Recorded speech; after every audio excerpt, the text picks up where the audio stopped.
la font de llum blanca més potent feta per l'home. Després de més de 50 anys de desenvolupament de la tecnologia d'acceleració i d'instrumentació, la llum de sincrotró ha arribat a nivells d'excel·lència inimaginables.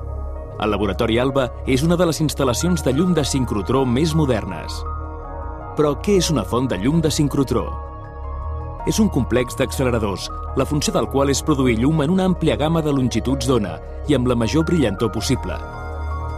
Aquesta llum s'usa per visualitzar l'estructura atòmica i molecular de la matèria i per entendre les seves propietats. El sincrotrón ALBA es la mayor infraestructura de ciencia jamás construida en España hasta la fecha. Y su inauguración supone el compromiso de nuestro país en formar parte de los grandes países de ciencia internacional, como corresponde a un sistema que ocupa ya la 9ª posición en producción científica mundial. La inauguración del sincrotrón ALBA representa también un paso decisivo en el despliegue del mapa de grandes infraestructuras científico-técnicas singulares, posicionando a nuestro país como referente internacional de infraestructuras de investigación. Además, estas infraestructuras de investigación abordan retos tecnológicos muy innovadores y representan sin duda una gran oportunidad para desarrollar lo que denominamos la nueva indústria de la ciència. El Laboratori ALBA es troba entre les fonts de llum de sincrotró de tercera generació més avançades i és la primera del seu tipus en el sud-oest d'Europa. Està situat a Cerdanyola del Vallès, a 20 quilòmetres de Barcelona. Les seves instal·lacions ocupen una àrea de 30.000 metres quadrats i han estat dissenyades i integrades pel CEILS, un consorci creat per l'administració estatal espanyola i la Generalitat de Catalunya.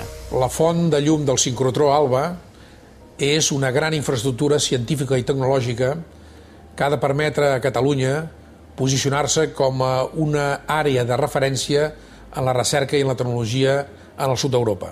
Catalunya, de fet, ja és, a hores d'ara, el 25% de la producció científica de l'Estat i és reconeguda per l'European Research Council com el principal pol de recerca de l'Europa del Sud.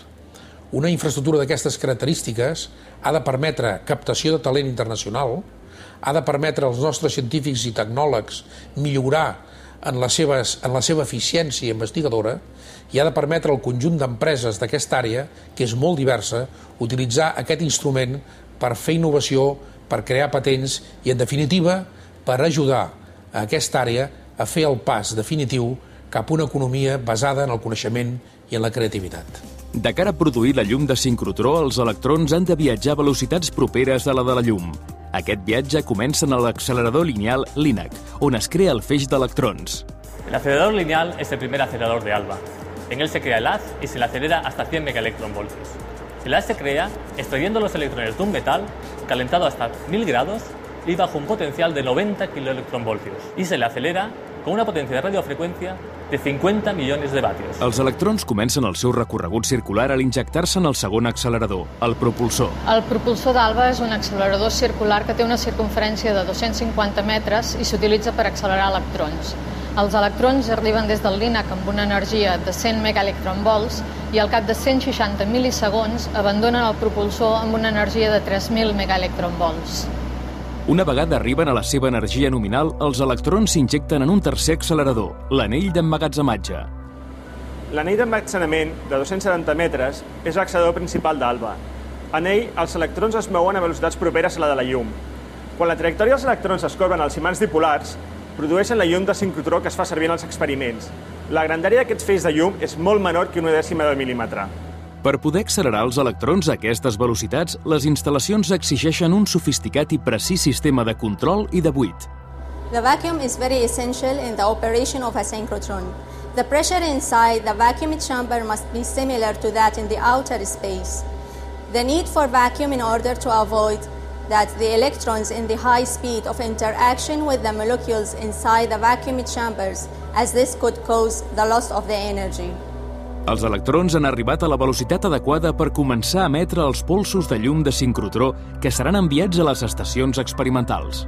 Estem al costat d'una de les terminacions frontals de l'accelerador, que és la part que comunica l'accelerador, que està a la meva dreta, amb les línies experimentals que estan a l'altra banda del túnel. Els electrons que circulen per l'anell, per l'accelerador, emeten raigs X que són recollits per diferents línies de llum, cadascuna d'elles dedicada a una aplicació diferent. A ALBA hi ha 7 línies de llum dedicades a aplicacions en el camp de la física, de la biologia, de la química, de l'arqueologia, de la ciència dels materials, 7 àrees d'investigació diferents en la seva fase inicial. La luz sincrotrón juega un papel muy importante en la ciencia de materiales. Se utiliza, entre otras cosas, para estudiar reacciones químicas en catálisis, para estudiar cómo se modifican los materiales ante presión, temperatura, campo eléctrico, campo magnético. La investigació en biologia és una de les aplicacions més importants en radiació sincrotró.